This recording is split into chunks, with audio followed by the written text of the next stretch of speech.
back. Can you hear me? All right, very good. If I sort of slow down, my voice goes down a little bit, let me know and I'll turn up the volume again, okay? All right, thanks very much, and I want to thank Dr. Olga Bolden-Tiller and Dean Walter for inviting me here, and I think my good friend C.S. Prakash had something to do with it. A round of applause to both of those individuals. Walter Bell.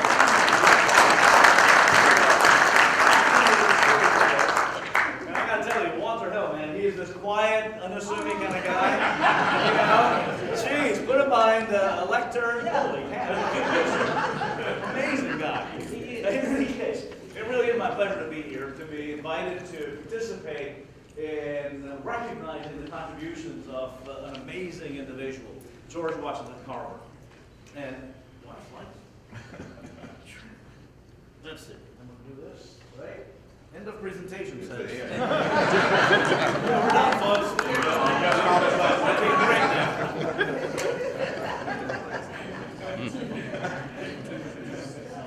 All right, so I do want to, at the outset, I want to say, President Brian Johnson, what a breath of fresh air. A young man, it's fantastic. I just met with him, had about a half hour with him, if that, and I was pretty excited. And I can say that Tuskegee University is in good hands, and this guy is going to take you all to that next level, not just going back to Booker T. Washington's time, but it's that next level. And I want to congratulate you, and I'd like to be part of it to help you get there as well. I think there's a whole lot of people around. Absolutely. Absolutely. We're going to hold part of, yeah, there you go. That's it. Is that a remote? All right. Okay. Almost there. So, as Dr. Bolden-Tiller said, it is also the 125th anniversary of the creation of our 1890 land grant university. Again, an amazing American idea that really unparalleled in history and a great reason for why America is globally preeminent. That's one part of it that we're celebrating this year. The other part that we're celebrating as well is, of course, the gentleman on your right, which is George Washington Carver, an illustrious scientist, innovator, discoverer, painter, teacher, just an average kind of guy as well, as I'm told. In reading the history, I spent quite a bit of time trying to understand who this man was, because I didn't want to I didn't want to do justice to his own abilities as a teacher, as an innovator, etc. And that's my talk here this morning is going to be, again, the theme that has been chosen this year by the committee that put together this George Washington Carver series this year, promoting global food security and sustainability through scientific innovation in agriculture. I'm going to focus on the word innovation. And I'm going to focus really looking out forward. And really, what George Washington Carver did in his career here gives us a significant amount of information that allows us to figure out a path forward in addressing this challenge that we've got of a hotter, flatter, more crowded Earth. And what do I mean by a hotter, flatter, more crowded Earth? The fact is that today we have a bit over 7.3 billion people on Earth. And in just another about 20 to 30 years or so, the projections are we're going to have about 9.5 billion people. And so it's getting ever more crowded. And it's a global village because people are traveling back and forth. And because of that, you've got the various types of pathogens and insects and weeds and other things that are being transported back and forth. In fact, precaution is one of the slides very quickly. He went through the Ebola virus and ZMapp. Incidentally, the invention of ZMapp, we provided the funding. The National Institute of Food and Agriculture that was provided to the gentleman that figured out how to get that particular vaccine in tobacco plants. So remember, a fellow named Eric Duncan that came back to the United States from Africa, and people went nuts in America. One individual that came back that was sick, people went nuts. They were wearing masks on airplanes. In Ohio, they shut down schools. People didn't want to travel in automobiles and buses that allegedly had transported these folks. That's what it's all about, the fear that comes about in people as well. And that comes about from this flatter idea that people are traveling back and forth, carrying things back and forth as well. And the horror, of course, is the fact that temperatures are increasing, and my colleague Steve McNulty is going to probably say a few words about that particular fact and its impact as well in regards to what we're seeing in climate change here on Earth right now. Not something that's going to be happening in a few years out, 20, 30, 50, 100 years from now, but it's happening right now as well. So I'm going to frame my conversation this morning around what George Washington Carver did and how it informs us of how we're going to be addressing this challenge that we've done as well. How many of you have seen the movie Interstellar?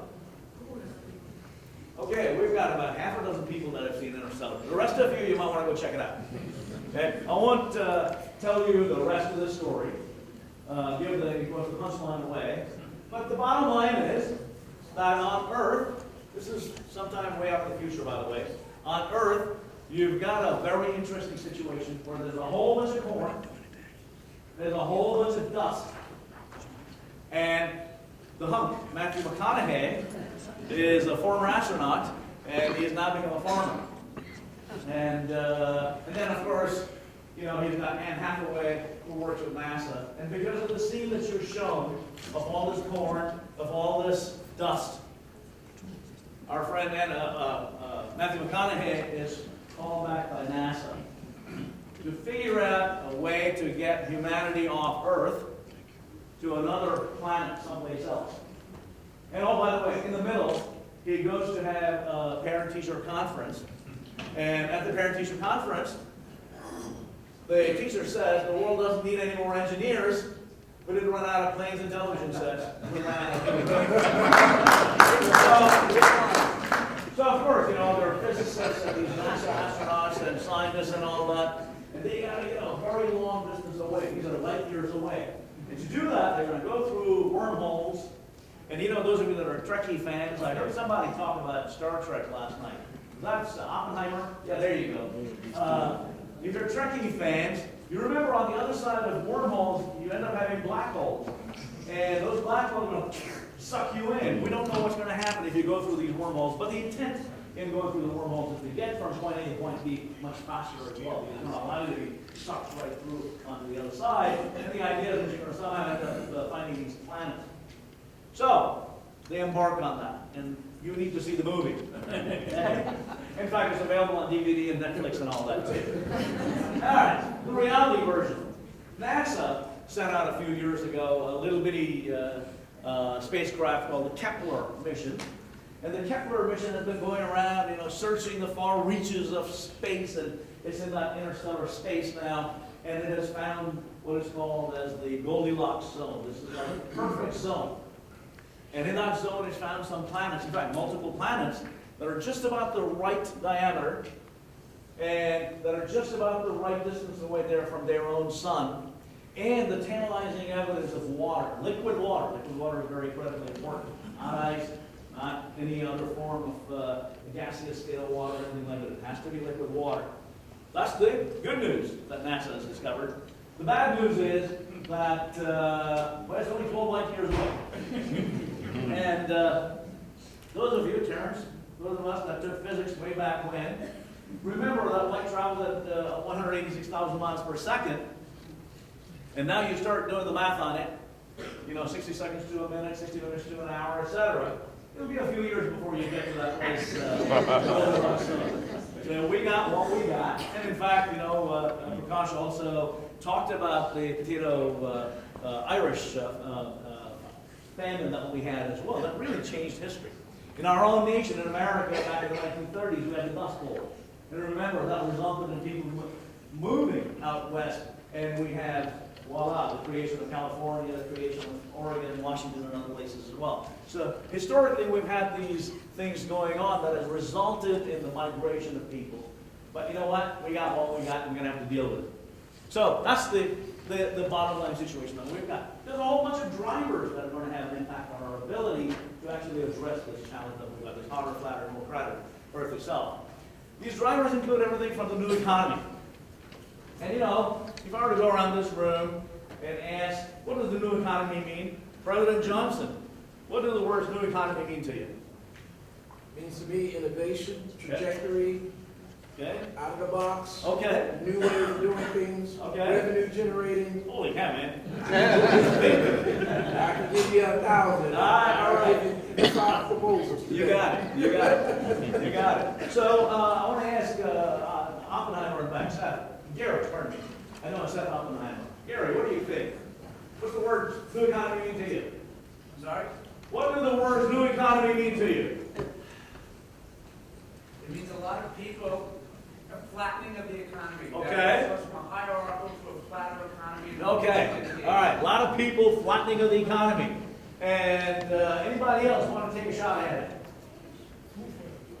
I know. Go ahead. Food for everyone. Food for everyone is another one. Okay. So as you can see, is each one said different set of words, and it's not unlike the definition of pornography. You know it when you see it. New economy. Okay? Actually, every one of these words are absolutely true. And in fact, there's a whole bunch of them that you can throw in there. Every one of them is having a very significant impact on what we end up doing.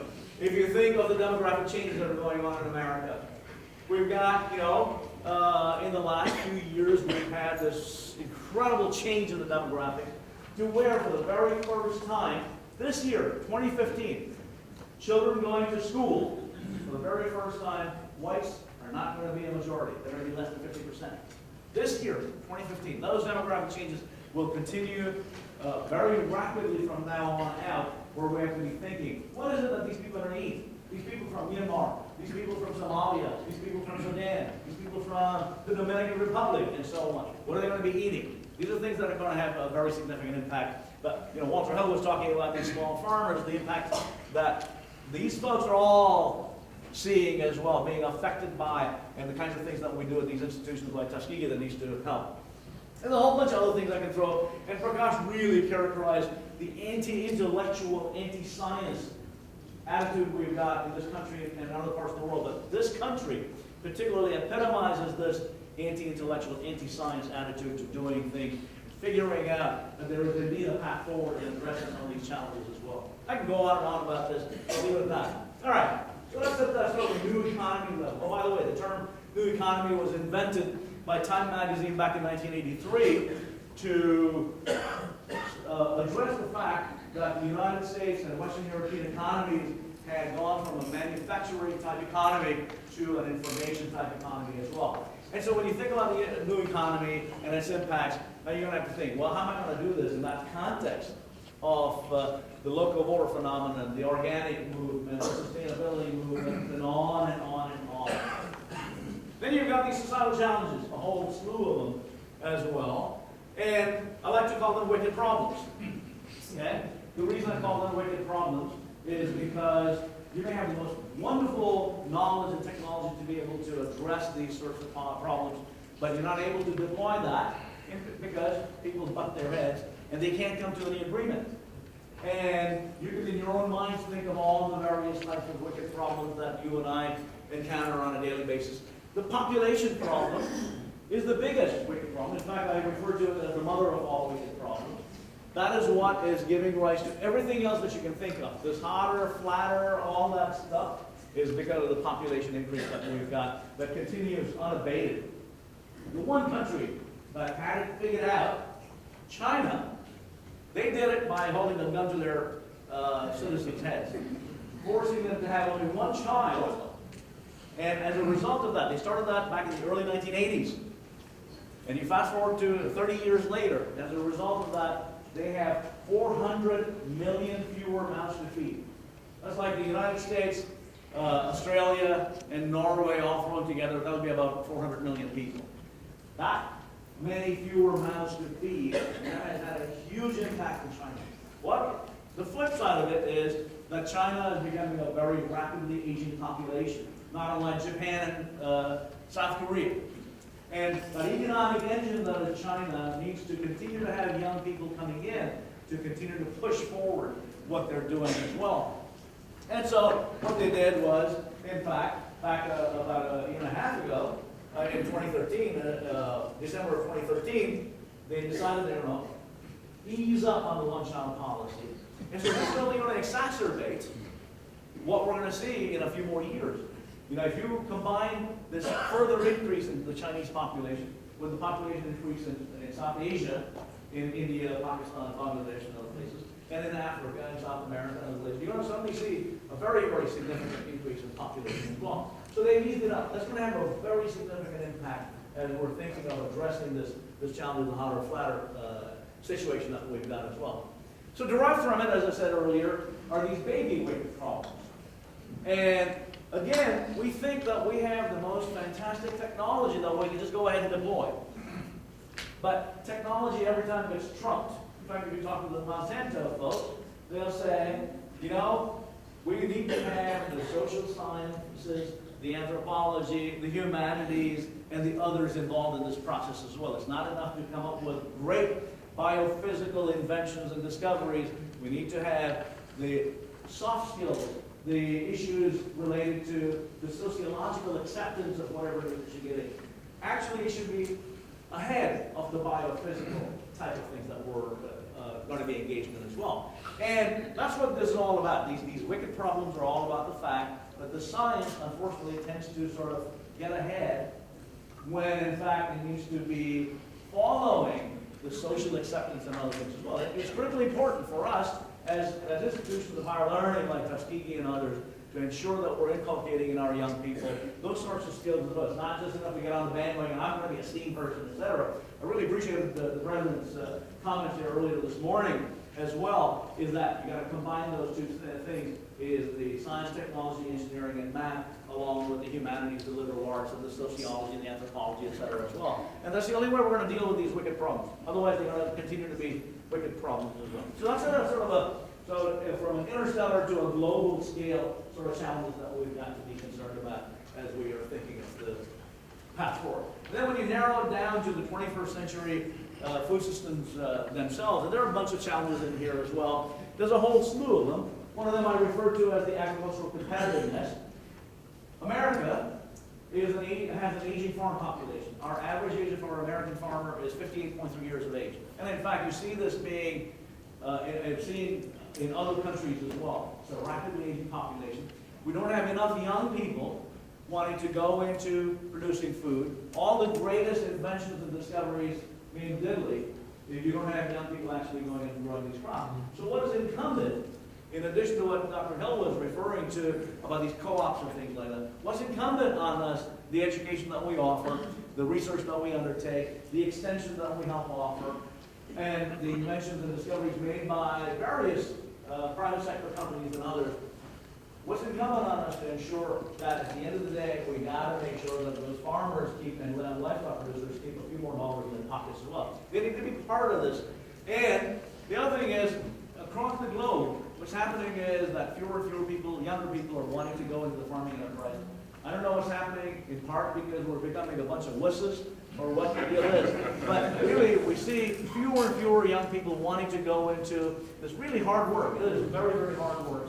And we have to figure out how we can go ahead and remove the drudgery of working in the heat, working in the cold, etc. That many young people find that, hey, I'm going to hang out in air-conditioned comfort, working for Nationwide, and work on computers and things like that. They're on our side, right? And along with that, we got to be mindful of the impact of agriculture on the ecology, as well as the ecology having an impact on agriculture itself. Agriculture, we use nitrogen. Excessive amounts of nitrogen end up going literally down the drain. They end up causing the dead zones in the various ocean bodies of water that we've got. Or reactive nitrogen species are medically harmful because they go to react with volatile organic substances in the atmosphere, and that results in the production of ozone. Ozone not in all of those in the North and South Pole, but right here in the troposphere, that results in causing asthma and respiratory diseases in young people and older people as well. In fact, these days, in the last about 5 or 10 years or so, you've been seeing the weather report includes not just the weather, but the pollen count, and then suddenly a few years ago they started talking about the ozone count as well.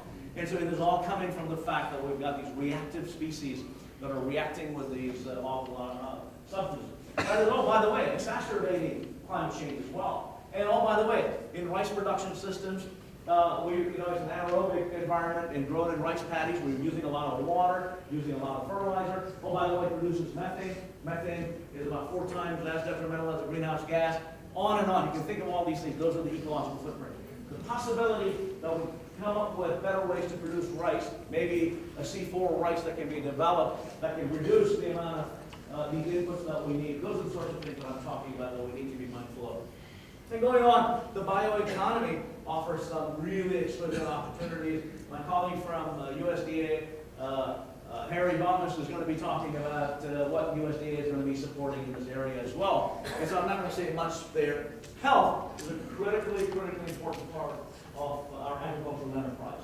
At the end of the day, it's the food, the quality of or the quantity of food that we consume that is contributing to a whole bunch of these maladies that we see today. The cardiovascular disease, the dementia, and other things. And particularly amongst minority populations, we see a lot more of it attributable to food itself. What is incumbent on us to be able to try to address these sorts of questions, these challenges that we've got? And last but not least, it is about youth and families and communities as well. We don't do enough. I think land-grant universities have sort of moved away from that component of our responsibility, of our mission itself, is also to make sure that we're supporting the youth and family and communities as well. These are part of that agricultural challenges that I view as critically important as we're thinking of the year 2050.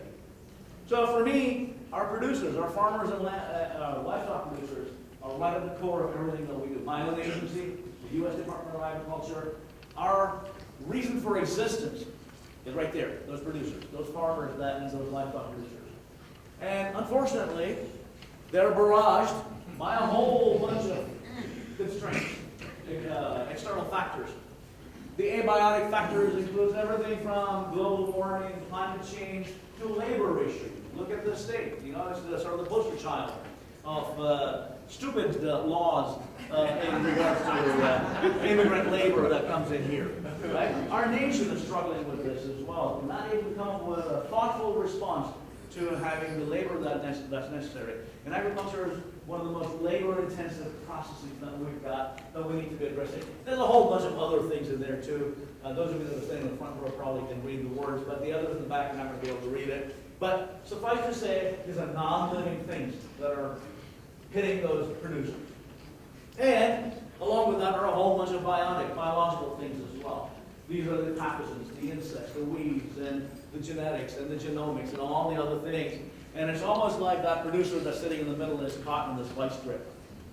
And he or she is being squeezed by these factors, and it's only going to get worse. That vice grip is only going to get worse were we not just go ahead and start addressing it at this moment, right now. What we're seeing today, what we're eating today in close, what we're reaping today, is a result of the investments that we made, intellectual and monetary, 20, 30 years ago.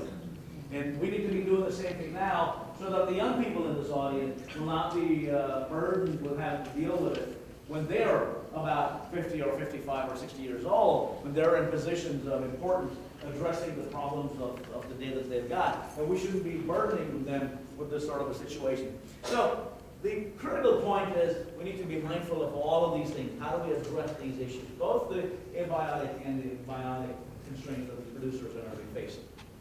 Okay, so the proposition is that we're going to feed, shelter, clothe, etc. There's 9+ billion people, and that's a good proposition to ponder. But we're going to tie your hands behind your back, because President Johnson, we're going to throw at you all these other things as well, like climate change and land and water constraints, etc. And looking at that, changing incomes and diet. What's happening is many people around the world, their incomes are going up. And Chinese and Indians epitomize this situation. There's about 300 million middle class in India and in China. That's like the population of the United States of America. They're all wanting what you and I want.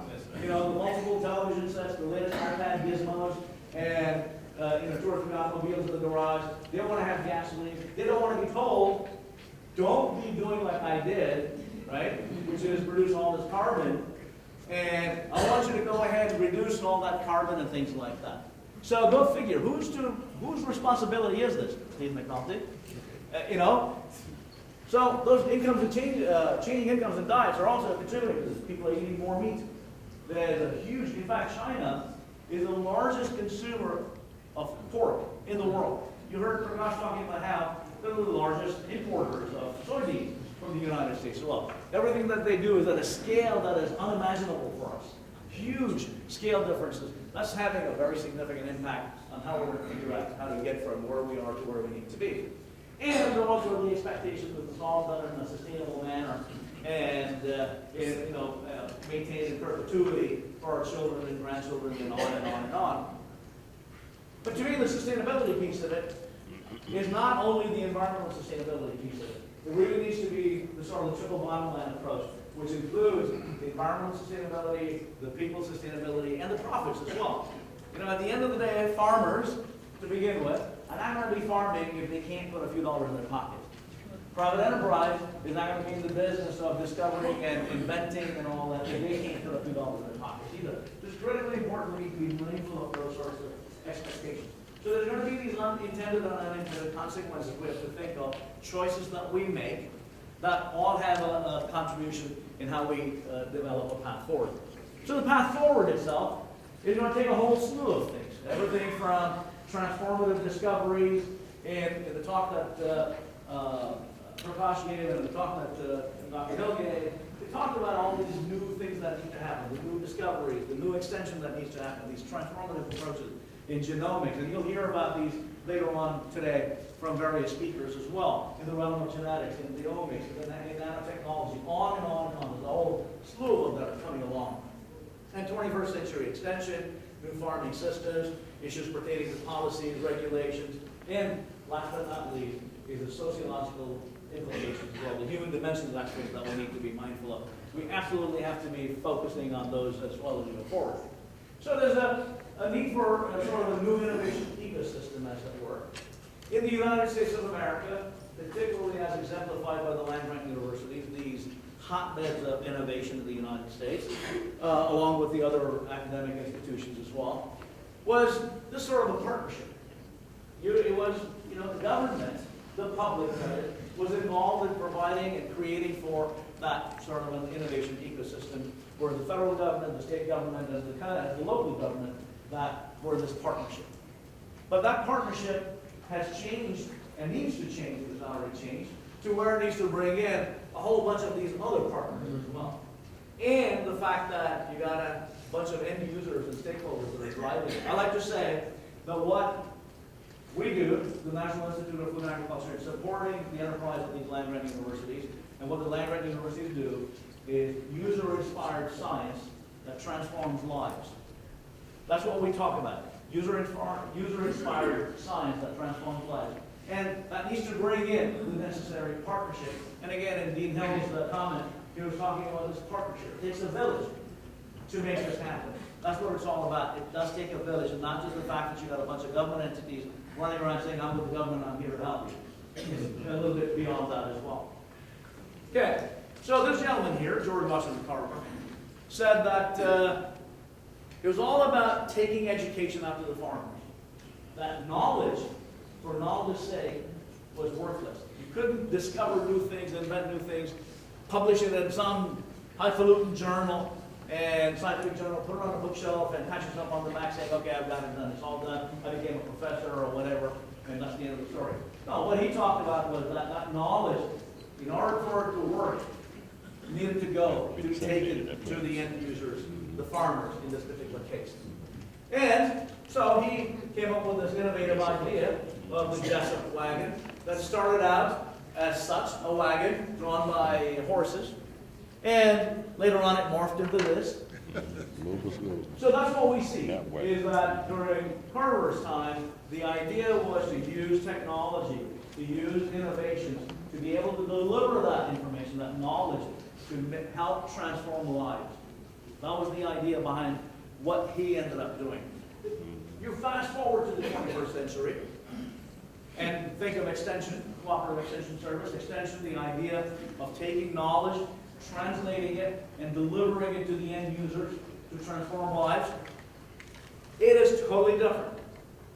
It is driven by information. So the young people that are in the audience, that are being educated, they have to be information managers. Big data is going to drive everything that we're going to do, even in the agricultural world. Even in the world that Dr. Hill was referring to, it's all based on data.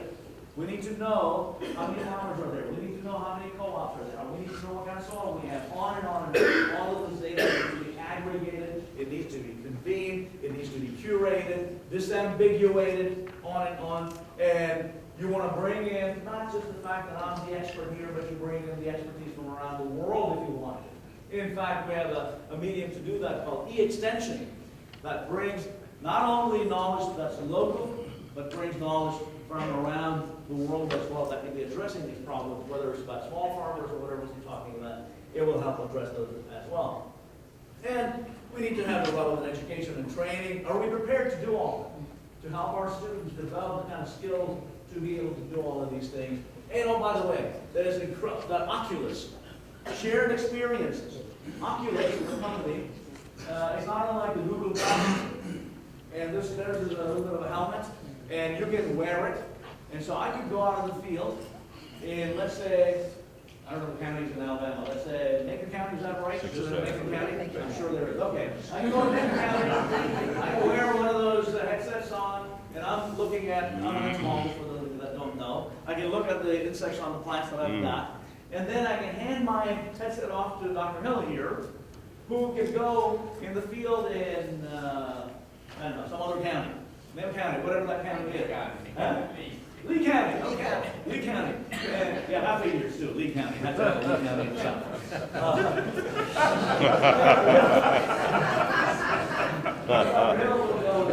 Lee County itself. Shared experience. He's able to actually go and recognize those insects, those pathogens, those weeds and things like that, that he would take on and then utilize it to be able to address the issues that we've got. There's also incredible competition that's coming in. You know, extension, a lot of people say, oh, well, you know, we don't need extension anymore. It's like, you know, it's a thing of the past. It's 100 years old. Well, I truly believe we need it today more than ever before. They're very complicated issues. These wicked problems.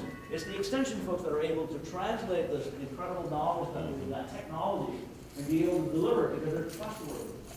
Extension people are trusted. So, we get competition. People tell me, well, all I got to do is Google, and I'll find the information. And I say, that's BS.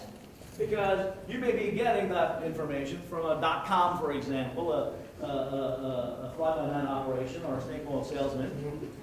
What you should be really looking for is that unbiased, trustworthy, science-based, evidence-based, outcomes-based knowledge is what you need to end up doing. So don't worry about it. And, you know, we got people sitting in the front row here that are big-time tweeters, and they've got lots and lots of followers and things like that. There's ICAO, and there's a woman in Kenya, for example. She uses a very simple cell phone technology, not the fancy smartphones that you and I carry. Simple cell phone technology to convey information to dairy producers of understanding market prices, of understanding feed prices, and things like estrus. When does the cow come into estrus, etc. Simple technologies like that. And extension folks are incorporating it here and the rest of the world and making that available as well. So, with all that technology, doodad, data manager and all that, at the end of the day, again going back to what Carver said, it's the human interface that's critically important. You can't expect that a machine is going to have all the information in the world. You got to have these humans actually touching. And that's what Carver was referring to as well. That you have to take it out to the farmer and touch them, and not be saying that, you know, call me and I'll tell you, or I'll, you know, sit at my computer and you send me an email and let you know what the problem is. Okay, so thinking of the innovations that Carver has been known to have invented, discovered, etc., and thinking about what we're facing this hotter, flatter environment, I want to switch gears a little bit and talk about innovations, what I refer to as the Internet of Agricultural Things. Some of you, or maybe some of you have heard the term Internet of Things, and there are TV commercials about Internet of Things. A guy named Kevin Ashton, who's at MIT, invented that term. He was working for Procter & Gamble, and his job was to go and put lipsticks in the drugstores and in the grocery stores. And it turned out certain shades of lipsticks were disappearing faster than others. And the stores couldn't keep track of what was going on. And so he was trying to figure out, what do I do now? You know, I got to come up with a way to help me keep my inventory better. And all he did was put a little transmitting device in the bottom of those lipsticks, along with the barcode or whatever else you got. And they would send you a little message saying that it's been picked up by a customer. And they were able to keep track of it, and that's when it dawned on him that, it's all interconnected. The whole world is interconnected. And it's that interconnectedness that's going to enable us to do things that we've never done before. And I've adapted that in the agricultural context. And this is mind-boggling, the things that are going on. It ain't your daddy's agriculture. I mean that seriously. I'm going to use your granddaddy's. No, I'm talking about daddy's agriculture. Daddy's agriculture is from just a few years ago, by the way. And so the characteristics of this are, it's all interconnectedness, there's sensors all over the place, digital diagnostics to artificial intelligence to cognitive computing that's going on. And we got sensors on drones and robots, and on and on. There's a whole slew of things that are happening in the world of agriculture in regards to this Internet of Agricultural Things as well. And one of those components is farming systems.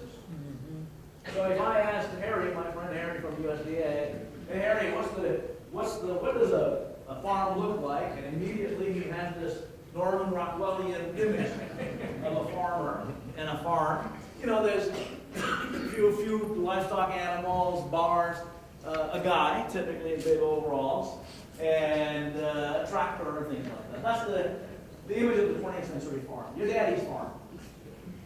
Okay, you fast forward to the 21st century, which we're in today. You see, it's not unlike what we had in our daddy's farm. You're growing crops, you're raising livestock, or whatever else. You got some irrigation, you know, a little fancier looking combine and tractor and things like that, which have things on them. Well, what are those things? There's a whole bunch of sensors on them that are emitting all manner of things. And, you know, those plants down there at the bottom, they've got bio-NEMS devices, bio-nano electromechanical sensors that are detecting the presence of pathogens, that are detecting if an insect is eating them, that are detecting if they need more nitrogen water or whatever else that's there. They're all emitting. Everything is emitting, and the farmer is sitting there not running around in his big old rods. He's sitting there with these, with his iPad or with his iPhone or other smart systems that he's got. And he's a data manager. That's all he is.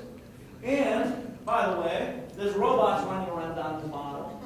And those robots, we provided funding for a lot of this work that's going on. UC Davis is a robot that they're developing that goes and recognizes friend from foe, a weed plant from a crop plant. And if it recognizes it, it's got, you know, onboard visual and other sensors. The sense of smell as well, that's going to be developed and incorporated. And if there's an algorithm in its, in quotes, brain, it puts it all together, says this is a foe, and, oh, by the way, deploy a laser to zap that weed that's in there. Or, better yet, it will call up, well, there's honeybee drones, right? And they're emitting sensors, you know, signals as well. And then that robot will say to a UAV, non-manned vehicle, come on over. In this particular spot, I want you to go ahead, we got some insects here or weeds here, spray only here. Imagine the savings. You know, Monsanto is going to be out of business. They're ahead of the curve on all of this.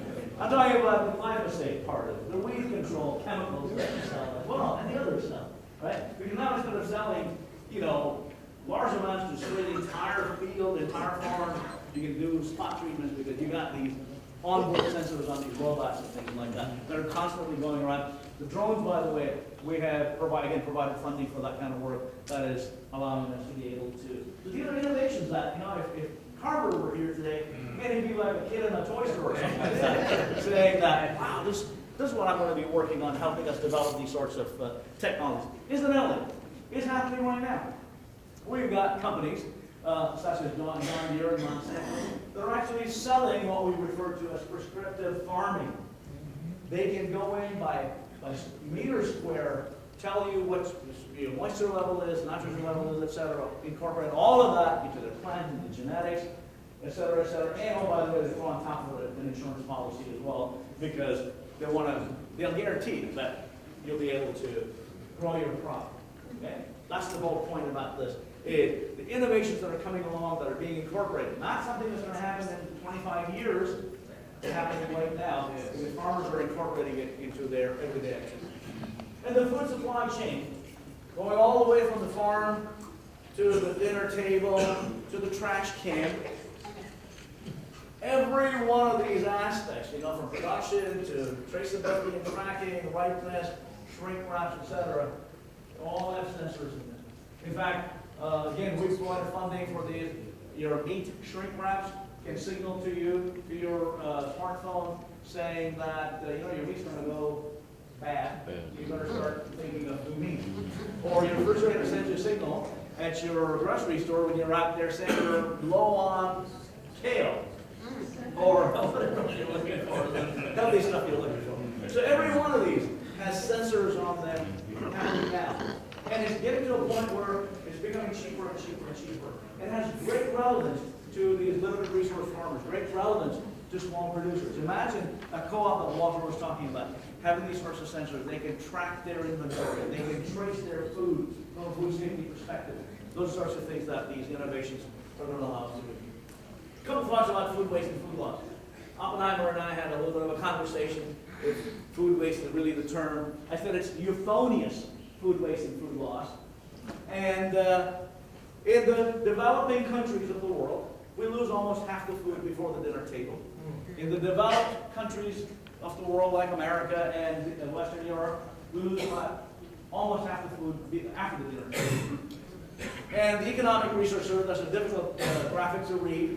The Economic Research Service, one of the agencies within USDA, says, in an analysis they published last year, in 2014, says that you and I collectively are wasting 133 billion with a B pounds of food per year.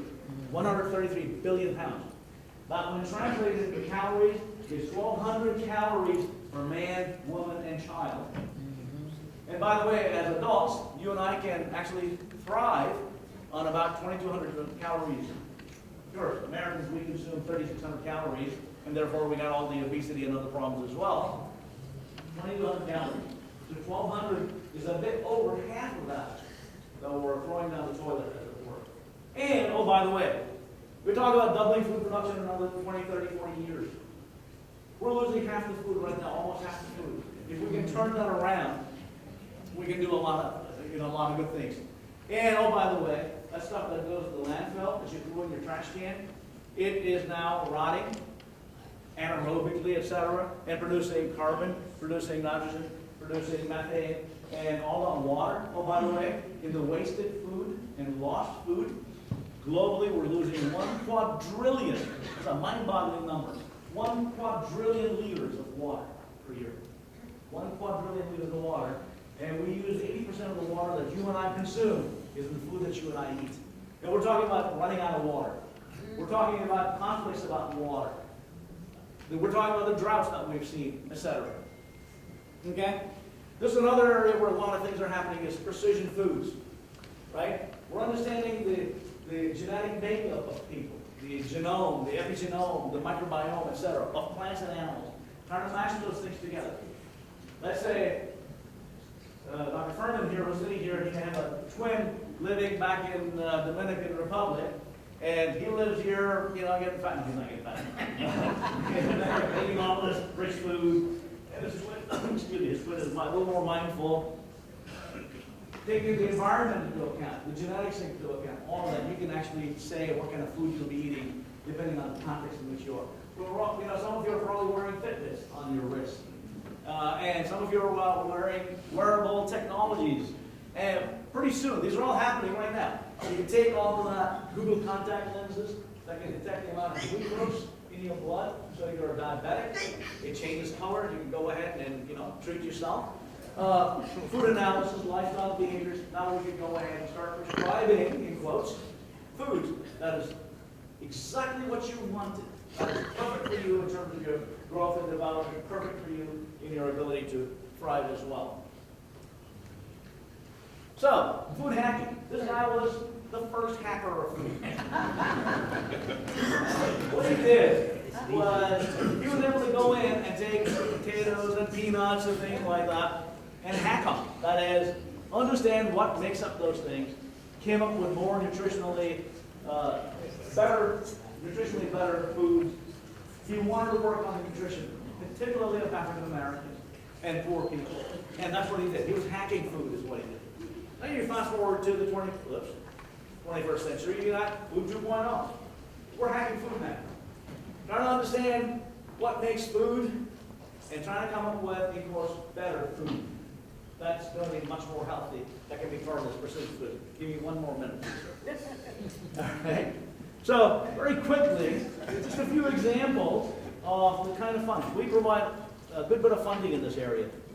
And we're partnering, by the way, with the National Science Foundation, with the National Institutes of Health, with the Department of Defense, and other agencies, Department of Energy, and other agencies as well. We're going to be providing significantly more funding in these areas and the innovations that we need to be able to address this hotter, flatter, more crowded earth that we've got. And some, what we refer to as small business innovation research programs as well. Taking the discoveries that are happening and translating them into smaller companies. But by the way, the small companies that are started by students and others, they end up getting bought up by other bigger companies. It adds to the economic enterprises in our small communities. That's our expectation. And that's what we try to invest in as well. So as we focus, at the Internet of Agricultural Things, two things to remember. All those gee-whiz gizmos, I like to say Cyberphysical Systems, are deterministic. You can tell them what to do, they'll do exactly that. Humans, you and I, are stochastic, very random, right? If the president tells me to do thus and such, I may tell him to take a hike. But I won't do that to the president, but I could. If I'm a tenured professor, I could. You know it. But we're random in our thinking. So we got to remember that. The stochasticity and the deterministic nature of these things. You can't rely on machines and innovations and doodads and gizmos and genomics and all that. Let you figure this all out because we deal with stochasticity. Humans matter at the end of the day. Very critical to remember, and that's what George Washington Carver did as well, is at the end of the day, all the food hacking that he did, inventions that he made, and all that was about the fact that it was people. When you do the common things in life in an uncommon way, you'll command the attention of the world. What a statement. Thank you very much. All right.